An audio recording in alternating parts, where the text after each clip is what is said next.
Welcome to SV news. ముందుగా ముఖ్యాంశాలు.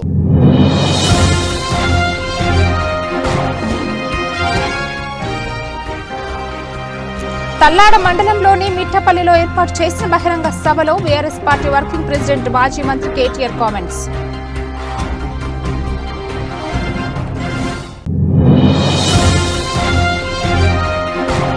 నాలుగు నెలల్లో యాదలకుంట టన్నెల్ పూర్తి చేయాలి. రాష్ట్ర వ్యవసాయ మార్కెటింగ్ సహకార చేనేత జౌళి శాఖల మంత్రి వర్యులు తుమ్మల నాగేశ్వరరావు.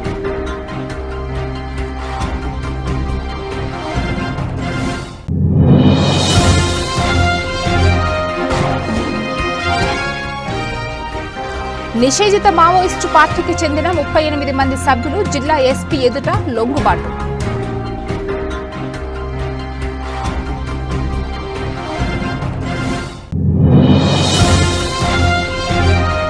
దేశం కోసం తన ప్రాణాన్ని అర్పించిన మురళీ నాయక్ అజయ వీరుడు. దుఃఖం ఆపుకోలేకపోతున్న ఆయన కన్న తల్లి. ఆమె కోల్పోయిన వేదన మాటల్లో చెప్పలేనిది.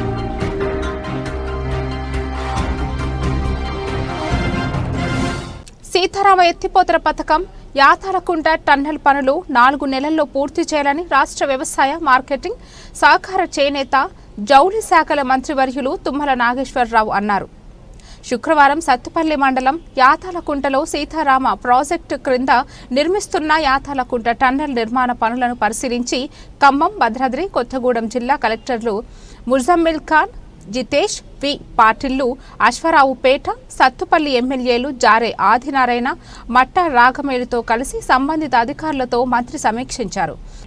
ఈ కార్యక్రమంలో irrigation CEA Srinivasa Reddy, SES Srinivasa Reddy, Transco SE Srinivasachari, ఎస్డిసిఎం Rajeshwari, Kalluru RDO L Rajendra Goud, అధికారులు తదితరులు పాల్గొన్నారు. సెక్రటరీతో కానీ ఎంపీతో మాట్లాడతారు. ఆయనకు మాట్లాడక వల్ల కాకపోతే అప్పుడు మేము ఇంటర్వ్యూ అవుతాము. మీరు గవర్నమెంట్లో రిజాల్వ్ చేస్తాం. ఏదన్నా లోకల్ సమస్యలు వచ్చినప్పుడు శాసనసభ్యులు ఇద్దరికి చెప్పండి, ఇక ఆ ఊళ్ళో ఇతనితో మాట్లాడండి, ఈ ఊళ్ళో ఇతనితో మాట్లాడండి. పేదోళ్ళు అయితే వాళ్ళకి ఏం చేయాలి, ఎట్లా చేయాలి, అది కూడా కన్సిడర్ చేద్దాం. కానీ నాకు ఎట్టి పరిస్థితుల్లో ఈ సంవత్సరం పంటకాలానికి ఏదో ఒక టైంలో గోదావరి నీళ్లు వేతిపల్లి చెరువులోకి రావాలి. అటేమో వైరా ప్రాజెక్టుకి వెళ్ళాలి. ఈ 100 కిలోమీటర్లు సుమారు 8,000 కోట్లు ఖర్చు పెట్టాము. ఇప్పుడు ఈ 2 ట్రంకులకి మళ్ళీ ఖర్చు పెడుతున్నాం. ఈ అమౌంట్ అంతా రైతులకి ఉపయోగపడాలంటే సముద్రకు పోయే గోదావరి నీళ్లు ఖమ్మం, కొత్తగూడెం జిల్లాలు వాడుకోవాలి. మెయిన్ హెడ్ వర్క్స్ నుంచి మీరు ప్లాన్ చేసుకోండి. పినపాకలో ఎంత ఇవ్వగలుగుతాము, తర్వాత వచ్చే కొత్తగూడెంలో ఎంత ఇవ్వగలుగుతాము, తర్వాత వచ్చే అశ్వరావుపేటలో ఎంత ఇవ్వగలుగుతాము. ఈ 3 దారిలో ఉన్నాయి మొత్తం కంప్లీట్ చేసి ఆ చెరువులకి ఇస్తే అప్పుడు ఇటు నుంచి సత్తుపల్లి వెళ్తుంది, అటు నుంచి వైరాకి మదిరి కాన్స్టిట్యున్సీలకు అటు నుంచి వెళ్తుంది. నా ఖమ్మానికి ఒక్క సుక్క కూడా రాదు. నాకు 1 ఎకరం కూడా దీని కింద లేదు. నాగార్జున సాగర్ కింద కానీ సీతారామ కింద కానీ నా నియోజకవర్గంలో 1 సెంటు భూమి లేదు. నా కోసం కాదు. ఈ 2 జిల్లాలు సస్యశ్యామలంగా ఉండాలనేది నా జీవిత కోరిక. సరే, నేను 30-40 సంవత్సరాలుగా నా ప్రయత్నాలు చేస్తూ చేస్తూ చేస్తూ ఈ కాడికి వచ్చాం. ఆఖరికి ఆ కీర్తి మీకు దక్కేటట్టుకు వచ్చింది. కాబట్టి 2 కలెక్టర్లు, డిపార్ట్మెంట్లు అన్నీ మనసు పెట్టి ఈ సంవత్సరంలో నీళ్ళు ఇస్తే నేనైతే జూన్లోనే వైరా ప్రాజెక్టుకి ఇస్తాను. గోదావరి ఎప్పుడు స్టార్ట్ అయితే అప్పుడు వైరా ప్రాజెక్టుకి వెళ్తాయి. వైరా ప్రాజెక్టు నుంచి తల్లాడ మండలం, కల్లూరు మండలం, పెనుబెల్లి మండలం, లంకాసాగర్ దాకా నీళ్ళు వస్తాయి. అంటే సత్తుపల్లి ఆల్మోస్ట్ ఆల్ సగానికి పైన కవర్ అయిపోతుంది. ఈ ట్రంక్ పూర్తయితే నాగుపల్లి నుంచి బొగ్గపాడు, కాకర్లపల్లి, రుద్రాక్షపల్లి, సత్తుపల్లి చెరువులు, రేజర్ల, మేముసూరు మండలానికి వెళ్ళి మళ్ళీ కట్టలేరు నుంచి మళ్ళీ అవసరమైతే లంకాసాగర్కి వెళ్తాయి. కాబట్టి దయచేసి సత్తుపల్లి నియోజకవర్గం, అశ్వరావుపేట, కొత్తగూడెం, పినపాక, వైరా, మధిర 5 నియోజకవర్గాలకి ఈ సంవత్సరమే నీళ్ళు ఇవ్వచ్చు. ఎటు తిరిగి మీరు జోలూరుపాడు టన్నెల్ పూర్తి చేసుకుంటే then it will go to Paleru. Paleru నుంచి అది అట్లా దొరుకుతుంది. ఆ టన్నెల్, దాని టైము, దాని కథ మళ్ళీ ఒకసారి గవర్నమెంట్లో మాట్లాడుకుందాము. ఈ 5 నియోజకవర్గాలకి నీళ్లు ఇచ్చే అవకాశం ఈ సంవత్సరంలోనే ఉంది. సుమారు వైరా ప్రాజెక్టు కింద మనం 1,30,000 ఎకరాలు స్టెబిలైజేషన్ కానీ కొత్తది కానీ, ఈ రాజీవ్ కెనాల్కి కూడా కొంత ఇరిగేషన్ ఇవ్వచ్చు. మీరు 9 కిలోమీటర్స్ సుమారు తవ్వుకున్నాం కాబట్టి దానికి ఎక్కడెక్కడ ఇవ్వగలుగుతామో ఏనుగూరు మండలంలో వాడు భూములు ఇచ్చిన వాడికి కూడా కొంచెం మెరుగవుతుంది. అటు నుంచి వైరా ప్రాజెక్టుని కీర్తిశేషులు రాయుల శేషగిరిరావు విగ్రహ ఆవిష్కరణకు నన్ను ఆహ్వానించినందుకు ధన్యవాదాలు. ధాన్యం కొనుగోలు జరగడం లేదు. జిల్లాలలో 3 మంత్రులు ఉన్నారు. 17 నెలల్లో జిల్లాకు ఏం జరిగిందో ప్రజలు ఆలోచన చేయాలి. కేసీఆర్ ప్రజల కోసం సీతారామ ప్రాజెక్టు తెస్తే ఆ నీళ్లు నెత్తిన జల్లుకున్నారు, కానీ ప్రజలకు ఏమీ చేయలేదు. ఢిల్లీ పార్టీలకు నమ్మొద్దు అని కేసీఆర్ చిలక్కు చెప్పినట్టు చెప్పారు. ఎక్కడ ఏ ఇబ్బంది వచ్చినా కోసం పోరాడేది బీఆర్ఎస్ మాత్రమే. రాబోయే రోజుల్లో మన ఇంటి పార్టీ, మన తెలంగాణ పార్టీని ఆశీర్వదించాలి.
నూరా బాబు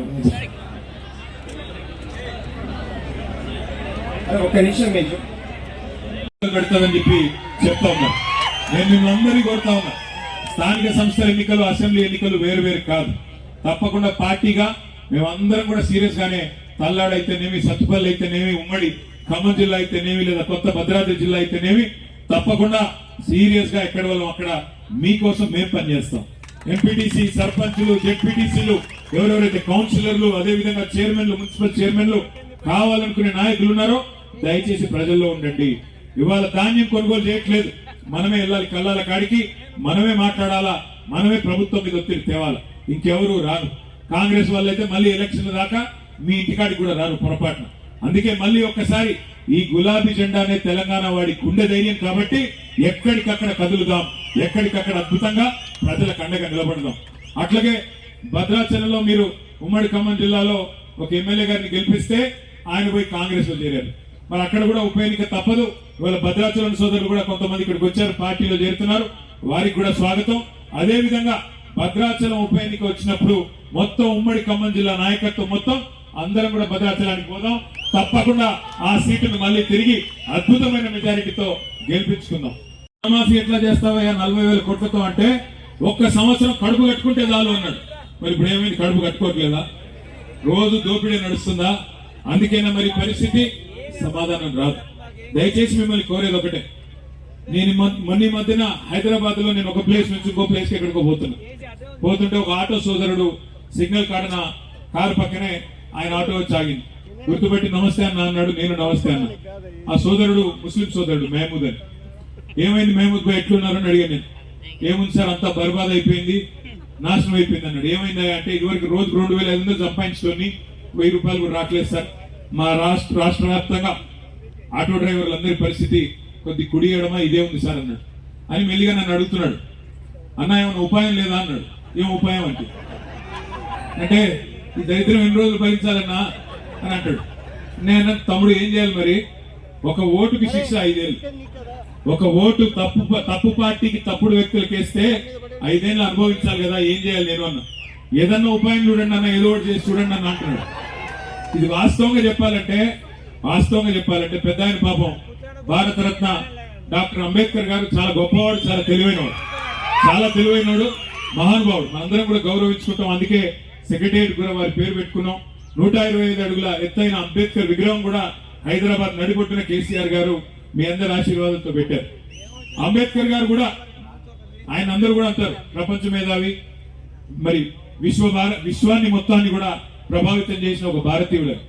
కానీ అంబేద్కర్ గారు కూడా ఇట్లాంటి దుర్మార్గులు వస్తారని మాత్రం ఊహించలేదు. ఎందుకంటే 420 హామీలు ఇచ్చి గద్దెనెక్కిన వాళ్ళని దించాలంటే 5 ఏళ్ల పాటు ఇంకో మార్గం లేదు. 5 ఏళ్ళు ఎదురు చూడాల్సిందే. రీకాల్ వ్యవస్థ లేదు. ఎన్నుకున్న గవర్నమెంట్ ని తిరిగి రీకాల్ చేసే అధికారం ప్రజలకి లేదు. మరి ఇట్లాంటి దుర్మార్గులు వచ్చారు కాబట్టి భవిష్యత్తులో అలాంటి సంస్కరణలు కూడా తప్పవేం. కానీ అప్పటిదాకా మనకి నిరీక్షణ తప్పదు, మనకి బాధ తప్పదు. కానీ తొందరలో మీకు ఒక మంచి అవకాశం రాబోతా ఉంది. తొందరలోనే ప్రభుత్వం అన్ని సాధ్యమయ్యే హామీలేనా అంటే ఇదే విక్రమార్క గారు చెప్పారు. బట్టి విక్రమార్క గారు ఏమన్నాడు ఆయన? మాది 125 సంవత్సరాలు కలిగిన పార్టీ, చరిత్ర కలిగిన పార్టీ. మా దానిలో చాలా మంది మేధావులు ఉన్నారు. కేసీఆర్ గారి కంటే మాకు చాలా తెలివి ఎక్కువ ఉంది. తప్పకుండా ఇచ్చిన ప్రతి హామీని మా మేధస్సునంతా కరిగించి సంపద పెంచి అన్ని అమలు చేస్తాం, 100 రోజుల్లోనే చేస్తాం అని చెప్పి ఆ రోజు ఊదరగొట్టే ఊకదప్పుడు ఉపన్యాసాలు గల్లీ గల్లీలో ఇచ్చారు. మరి ఏమైంది? ఈరోజు 17 నెలల తర్వాత ఉన్న ప్రోగ్రాంలే పోయినాయి, ఉన్న స్కీమ్లే పోయి పరిస్థితి. కేసీఆర్ కిట్ అనే ఒక అద్భుతమైన కార్యక్రమం, మాతా శిశు మరణాలను తగ్గించి బ్రహ్మాండంగా ఆడబిడ్డలందరికీ సహాయం చేసే ఒక చక్కటి కార్యక్రమం. చివరికి దాన్ని కూడా ఊడగొట్టారు. 12,000 రూపాయలు, 13,000 రూపాయలు. మగపిల్లడు పుడితే 12,000, ఆడకూతురు పుడితే మహాలక్ష్మి పుట్టిందని 1,000 రూపాయలు ఎక్కువ, 13,000 రూపాయలు ఇచ్చే ఒక చక్కటి కార్యక్రమం. దాన్ని కూడా ఎత్తేసినారు. ఒకసారి గుర్తు తెచ్చుకోండి. ఏమన్నారు రేవంత్ రెడ్డి గారు? 2 పంటలకే ఇస్తారా, 3వ పంటకి ఇవ్వా అన్నాడు. మళ్ళీ ఒక్క పంటకే ఇచ్చే మొహం కూడా లేదు. ఒక్క పంట కూడా సరిగ్గా ఇచ్చే పరిస్థితి లేదు. ఇది వాస్తవం. రుణమాఫీ రెచ్చగొట్టారు రైతుల్ని. ఏమన్నారు అన్నాడు? పరిగెత్తుకుంటూ వెంటనే అర్జెంటుగా బ్యాంకు గురకండి, పరిగెత్తుకుని 2 లక్షల లోన్ తెచ్చుకోండి, నేను వస్తున్నా. రాగానే మొట్టమొదటి సంతకమే రుణమాఫీ మీద పెడతా, డిసెంబర్ 9 2 లక్షలు రుణమాఫీ చేస్తా అన్నాడు. మా ఆడబిడ్డలు ఇక్కడ ఉన్నారు. మీ ఓట్ల కోసం ఫ్రీ బస్ అన్నారు, తులం బంగారం అన్నారు. ఇంకొక మాట కూడా చెప్పినారు రేవంత్ రెడ్డి గారు. కాంగ్రెస్ నాయకులంతా ఇంట్లో అత్త మామ ఉంటే వాళ్ళకేమో 4,000, కేసీఆర్ గారు ఒక అత్తకే ఇచ్చేది లేదా మామకే ఇచ్చేది, ముసలాడుకో ముసలమ్మకో ఇచ్చేది. మేము వస్తే ఇద్దరికి ఇస్తాం. అత్తకు 4,000, కోడలికి వచ్చినాయి మరి 2,500. బాగుందా మార్పు? ఖమ్మం జిల్లా అంతా మీరు మార్పు మార్పు అని కుదితిరి. సైకిల్ ఏందన్నా మోరీలకు దిగి మోరీలు కూడా సాఫ్ చేసిన ఏమంటావు అట్లా పనిచేస్తున్నా అని చెప్పినాడు. కానీ ఈ వేదిక మీద కూర్చున్న ప్రతి ఒక్కరని కాదు, ప్రతి ఒక్కరు కాలికి బల్బం కట్టుకొని 10 ఏళ్ళు ఇక్కడ రైతాంగం కోసం, ఇక్కడి పేదల కోసం, ఇక్కడ ఉండే ఉద్యోగాల కోసం, ఇక్కడ ఫ్యాక్టరీలు రావాలి, ఇక్కడ మా బుగ్గపాటు లాంటి ప్రాంతాల్లో కొత్త ఫ్యాక్టరీలు తేవాలని చెప్పి తపనతో వీరయ్య గారితో సహా అందరు కూడా పనిచేశారు. కానీ మీకు కొద్దిగా బోరు కొట్టినట్టుంది. 10 ఏళ్ళకి 10 ఏళ్ళు అయింది కదా, 2 సార్లు వాళ్ళకి ఇచ్చాం కదా, ఒకసారి వీళ్ళకి ఇస్తే ఏం పోయింది అని చెప్పి వాళ్ళు ఇచ్చిన అందమైన వలలో, వాళ్ళు విసిరిన అందమైన వలలో పడ్డారు. పడితే ఈరోజు ఏం పోయింది, ఏం జరిగింది? మాకేముంది, మేము 5 ఏళ్ల పాటు మళ్ళీ పక్క కూర్చుంటాం. మేము కూడా రేవంత్ రెడ్డి గారిని నిలదీస్తూనే ఉంటాం, కాంగ్రెస్ నిలదీస్తూనే ఉంటాం, వదిలిపెట్టాం. 6 గ్యారంటీలు 100 రోజులు అనే డైలాగులు ఏవైతే కాంగ్రెస్ వాళ్ళు కొట్టారో వాటి విషయంలో వదిలే సమస్య లేదు. ఒక 6 గ్యారంటీలే కాదు, 420 హామీలు ఇచ్చారు. 420 హామీలు, 420 హామీలు, 420 హామీలు ఇచ్చారు. ఏ ఒక్కటి కూడా వదిలిపెట్టాం, అడుగుతూనే ఉంటాం. అసెంబ్లీ అయితే అసెంబ్లీలో, లేదా బహిరంగ వేదికల ద్వారా అడుగుతూనే ఉంటాం. కానీ ఆశ్చర్యం ఏమనిపిస్తుందంటే, నేను కూడా ఇప్పుడు నాకు 48-49 ఏళ్ళు, చాలా మంది ముఖ్యమంత్రులు చూశాను. ఎన్టీ రామారావు గారి నుంచి మొదలు పెడితే ఇప్పుడు రేవంత్ రెడ్డి గారి దాకా నేను చాలా మంది చూస్తా వచ్చిన, చిన్నప్పటి నుంచి ఇప్పుడు దాకా. కానీ నాకు గుర్తున్నంత వరకు ఏ ముఖ్యమంత్రి కూడా రేవంత్ రెడ్డి గారు మాట్లాడిన దివాలా కోర్ మాటలు మాత్రం మాట్లాడు. ఆయన ఏమంటున్నాడు విన్నారా మీరు? నిన్నగాక మొన్న ఏమయ్యా రేవంత్ రెడ్డి గారు 420 హామీలు ఇచ్చినావు, అవన్నీ హామీలు ఇస్తేనే కదా ప్రజలు ఓట్లేసింది, పేద ప్రజలు ఎదురు చూస్తున్నారు, ఎప్పుడు మొదలు పెడతావయ్యా పథకాలు అంటే ఆయన నిన్న చెప్తున్నాడు, ఢిల్లీకి పోతేనంట దొంగలాగా చూస్తున్నారట. నాకు తెలవక అడుగుతా, దొంగలా కాకపోతే ఎట్లా చూస్తారా? నాకు అర్థం కాదు. దొంగలాగానే చూస్తారు. రెండోది ఇంకా నికృష్టంగా మాట్లాడాడు. ఒక ముఖ్యమంత్రి స్థాయిలో వ్యక్తి మాట్లాడొచ్చు అట్లా తన రాష్ట్రం గురించి? తెలంగాణ నుంచి ఈయన గారు పోతేనంట అక్కడ అపాయింట్మెంట్ ఇవ్వడం లేదంట. అట్లా మాత్రమే కాదు, అపాయింట్మెంట్ ఇస్తే వీడొచ్చి చెప్పులు ఎత్తుకపోతాడేమో భయపడుతున్నారంట. చెప్పులు ఎత్తుకపోతున్నాడంటే ఏం చెప్పాలని, గుళ్ళో కూడా ఈ మధ్యన చెప్పులు ఎత్తుకుపోవట్లేదు. అట్లాంటిది రేవంత్ రెడ్డిని చూస్తే మాత్రం చెప్పులు ఎత్తుకుపోయేటోళ్ళ కనబడుతున్నాడు ఢిల్లీ వాళ్ళు. దయచేసి ఆలోచించండి. ఇంకా ఉల్టా బెదిరిస్తున్నాడు. మన ఇంటి పార్టీ, మన తెలంగాణ పార్టీ ఈ గులాబీ జెండాను తప్పకుండా భవిష్యత్తులో ఆశీర్వదిస్తారని మనసారా విశ్వసిస్తూ పేరు పేరున అందరికీ నమస్కారాలు, ధన్యవాదాలు. జై తెలంగాణ. భద్రాద్రి కొత్తగూడెం జిల్లా ఎస్పీ ఆఫీస్లో ఈ రోజు అనగా శుక్రవారం నాడు నిషేధిత సిపిఐ మావోయిస్టు పార్టీకి చెందిన 38 మంది సభ్యులు జిల్లా ఎస్పీ గారి ఎదుట లొంగిపోవడం జరిగింది. భద్రాద్రి కొత్తగూడెం జిల్లా పోలీసులు మరియు 81 బిఎన్ మరియు 141 బిఎన్ సిఆర్పిఎఫ్ అధికారులు ఆదివాసీ ప్రజల అభివృద్ధి సంక్షేమం కొరకు నిర్వహిస్తున్న కార్యక్రమాలు మరియు ఆపరేషన్ చేయూత కార్యక్రమం ద్వారా లొంగిపోయిన మావోయిస్టు సభ్యులకు తెలంగాణ రాష్ట్ర ప్రభుత్వం మరియు తెలంగాణ పోలీసు శాఖ కల్పిస్తున్న సౌకర్యాల గురించి తెలుసుకుని నక్సలిజాన్ని విడిచిపెట్టి ఇకపై తాము కూడా కుటుంబ సభ్యులతో కలిసి నిర్మలమైన జీవితం గడపాలని నిర్ణయించుకుని వివిధ క్యాడర్లలో పనిచేస్తున్న 38 మావోయిస్టు సభ్యులు ఈ సంవత్సరము జనవరి 2025 నుండి ఇప్పటి వరకు నిషేధిత మావోయిస్టు పార్టీలో వివిధ క్యాడర్లో పనిచేసి 265 మంది మావోయిస్టు సభ్యులు వివిధ హోదాలలో కొత్తగూడెం పోలీసుల ముందు లొంగిపోవడం జరిగింది.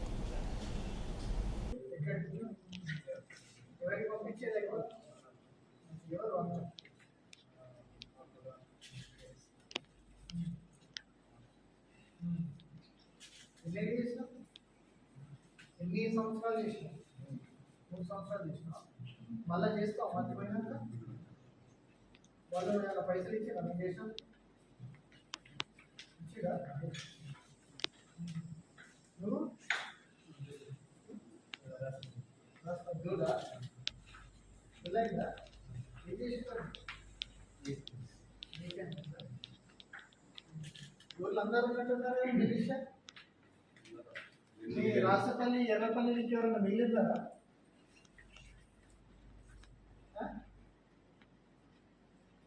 ఊరి నుంచి ఎవరైనా ఉన్నారా అంటున్నారు మీరు కాకుండా? అందరు కవర్ అయిపోయింది కదా మ్యాక్సిమం. ఇంకా ఉంటే కూడా పంపించండి, కొన్ని కవర్లు మిగిలింది మా దగ్గర. శోకసంద్రంలో కన్నతల్లి దేశం కోసం తన ప్రాణాన్ని అర్పించిన మురళీ నాయక్ గారు అజేయ వీరుడు. దుఃఖం ఆపుకోలేకపోతున్న ఆయన కన్న తల్లి ఆమె కోల్పోయిన ఆవేదన మాటల్లో చెప్పలేనిది. మురళీ నాయక్ గారి త్యాగాన్ని దేశం ఎప్పటికీ మర్చిపోదు. ఓ తల్లి, మీకు మేము అందరం సానుభూతి తెలియజేస్తున్నాం.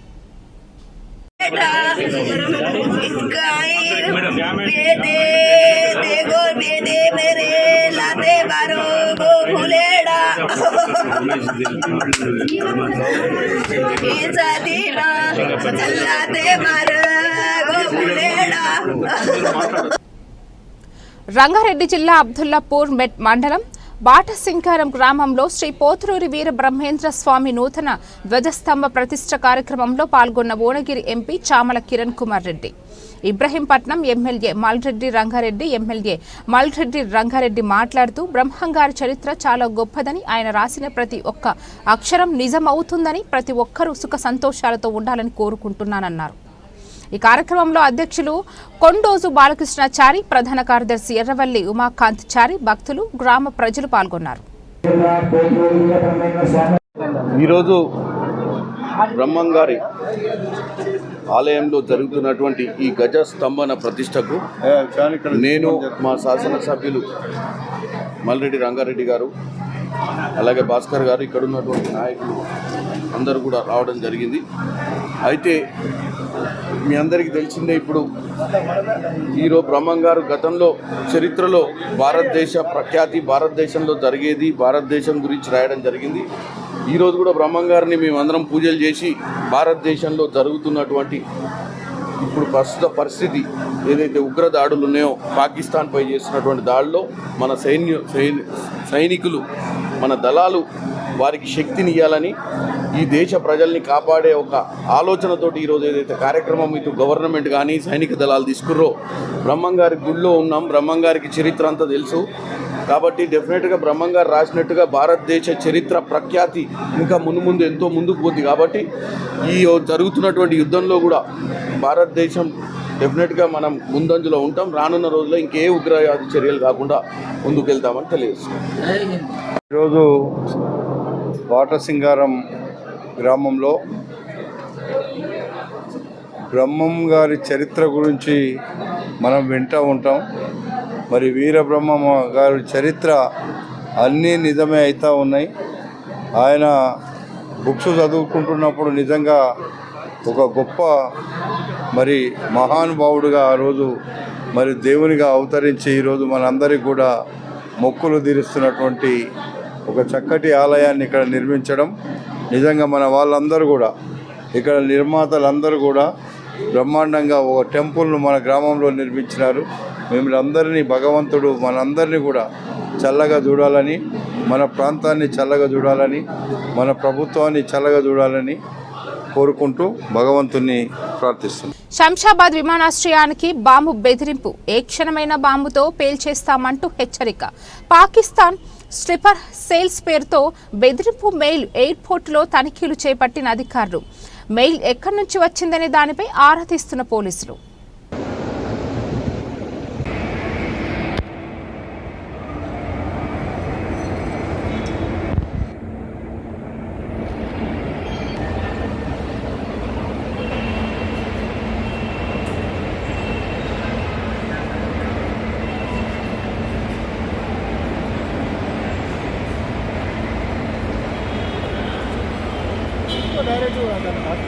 చౌటుప్పల్ కస్తూర్బా గాంధీ బాలికల పాఠశాల ఆవరణలో 3.25 కోట్ల వ్యయంతో కస్తూరిబా గాంధీ బాలికల జూనియర్ కళాశాల భవన నిర్మాణం, మౌలిక సదుపాయాల కల్పనకు శంకుస్థాపన చేసిన మునుగోడు శాసనసభ్యులు కోమటిరెడ్డి రాజగోపాల్ రెడ్డి. జూనియర్ కళాశాలను నిర్మించే ప్రదేశాన్ని కలియతిరిగి పరిశీలించి నాణ్యతతో భవనాన్ని నిర్మించాలని కాంట్రాక్టర్ కు సూచన. కస్తూరిబా బాలికల పాఠశాలకు కేటాయించిన స్థలాన్ని ఆక్రమించిన చుట్టుపక్కల వ్యక్తులు సర్వే చేయించి కబ్జాలను తొలగించి కేటాయించిన పూర్తి స్థలాన్ని తీసుకోవాలని ఎంఆర్ఓకు ఆదేశం.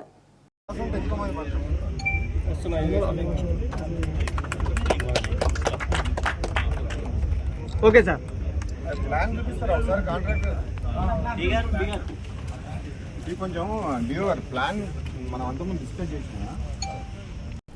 వార్తలు ముగించే ముందు మరోసారి ముఖ్యాంశాలు.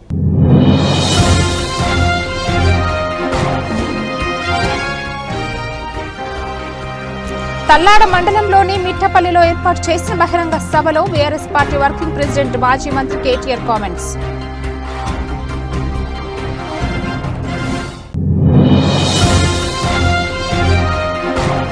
నాలుగు నెలల్లో యాదలకుంట టన్నెల్ పూర్తి చేయాలి. రాష్ట్ర వ్యవసాయ మార్కెటింగ్ సహకార చేనేత జౌళి శాఖల మంత్రివర్యులు తుమ్మల నాగేశ్వరరావు.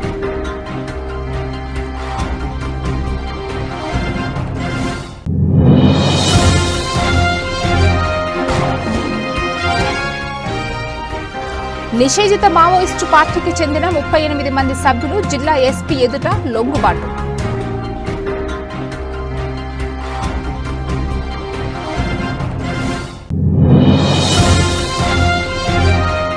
దేశం కోసం తన ప్రాణాన్ని అర్పించిన మురళీ నాయక్ అజయ వీరుడు. దుఃఖం ఆపుకోలేకపోతున్న ఆయన కన్న తల్లి. ఆమె కోల్పోయిన వేదన మాటల్లో చెప్పలేనిది.